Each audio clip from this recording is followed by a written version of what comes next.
ഇനി നമുക്ക് bachelor special ഒരു ചിക്കൻ കറി തയ്യാറാക്കാം. അതിനായിട്ട് 700 ഗ്രാം ചിക്കനിലേക്ക് 1/4 ടീസ്പൂൺ മഞ്ഞൾപ്പൊടി, 1/2 ടീസ്പൂൺ മുളക് പൊടി, അതേപോലെ തന്നെ പാകത്തിന് ഉപ്പും ചേർത്ത് കുറച്ച് വെള്ളവും തെളിച്ച് നമുക്ക് നന്നായിട്ട് മിക്സ് ചെയ്തിട്ട് ഒരു 1 അവർ നമുക്ക് മാരിനേറ്റ് ചെയ്യാനായിട്ട് മാറ്റി വെക്കാം. അതിനുശേഷം നമുക്കൊരു പാൻ അടുപ്പത്ത് വെച്ച് ചൂടാക്കി അതിലേക്ക് 1 ടേബിൾ സ്പൂൺ വെളിച്ചെണ്ണയും 1 ടീസ്പൂൺ നല്ല ഗീയും ചേർത്ത് നന്നായിട്ടൊന്ന് ചൂടായി വരുമ്പോൾ അതിലേക്ക് 2 ഗ്രാമ്പു, ഒരു കറുത്ത ഏലക്ക, ഒരു നോർമൽ കടുവം, ജാതിപത്രി ഇത്രയും ചേർത്തൊന്ന് റോസ്റ്റ് ചെയ്തെടുക്കാം. നമ്മളിനി ഇതിലേക്ക് ഫ്രഷ് ഗരം മസാല ചേർക്കുന്നുണ്ട്.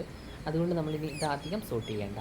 അതൊന്ന് മൂത്ത് വരുമ്പോൾ അതിലേക്ക് ഇഞ്ചി വെളുത്തുള്ളി ചേർത്ത് അതിൻ്റെ പച്ചമുളക് ഒന്ന് മാറ്റിയെടുക്കുക. അതിനുശേഷം അതിലേക്ക് സവാള ചെറുതായിട്ട് സ്ലൈസ് ചെയ്ത് ചേർത്ത് നന്നായിട്ടൊന്ന് മിക്സ് ചെയ്ത് കൊടുക്കാം. ഇനി ഇതിനെ ഒരു ചെറുതായിട്ടൊന്ന് വാടി വരണം. ശരിക്കും ഗോൾഡൻ ബ്രൗൺ ഒന്നും ആവേണ്ട ആവശ്യമില്ല, ചെറുതായിട്ടൊന്ന് വാടി വന്നാൽ മതി. കാരണം നമ്മളൊരു സിമ്പിൾ റെസിപ്പിയാണല്ലോ ചെയ്യുന്നത്. ഇത് ഏകദേശം ഈ ഒരു പരുവത്തിലായി വരുമ്പോൾ അതിലേക്ക് പാകത്തിനുള്ള ഉപ്പ് ചേർത്ത് കൊടുക്കാം. ഉപ്പും ചേർത്ത് നന്നായിട്ടൊന്ന് മിക്സ് ചെയ്തെടുക്കുക. എന്നിട്ട് അതിലേക്ക് 1/2 ടീസ്പൂൺ മുളക് പൊടി, 3/4 ടീസ്പൂൺ മല്ലിപ്പൊടി, 1/4 ടീസ്പൂൺ മഞ്ഞൾപ്പൊടി, ഒരു 1/2 ടീസ്പൂൺ കുരുമുളക് പൊടി ഇത്രയും ചേർത്ത് അതിൻ്റെ പച്ചമണം മാറുന്നവരെ നന്നായിട്ട് അതിനെ ഒന്ന് സോട്ട് ചെയ്തെടുക്കുക. നന്നായി പച്ചമണം മാറി വരുമ്പോൾ അതിലേക്ക് സ്ലൈസ് ചെയ്ത് ഒരു തക്കാളി ചേർത്ത് നന്നായി മിക്സ് ചെയ്തതിന് ശേഷം മാരിനേറ്റ് ചെയ്ത് വെച്ചിരിക്കുന്ന ചിക്കനും കൂടെ ചേർത്ത് അതിനെ നന്നായിട്ടൊന്ന് ഇളക്കിയെടുക്കുക.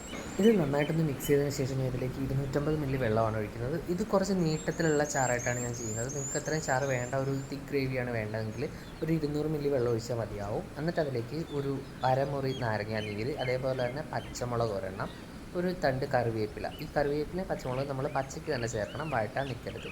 അപ്പോഴായിരിക്കും അതിൻ്റെ കറക്റ്റ് ഒരു ടേസ്റ്റ് വരിക. ഇത് രണ്ടും കൂടെ ചേർത്തതിന് ശേഷം നന്നായിട്ടൊന്ന് മിക്സ് ചെയ്തിട്ട് നമുക്ക് കുക്കർ മൂടി ഒരു 2 വിസിൽ വരെ വെയിറ്റ് ചെയ്യാം.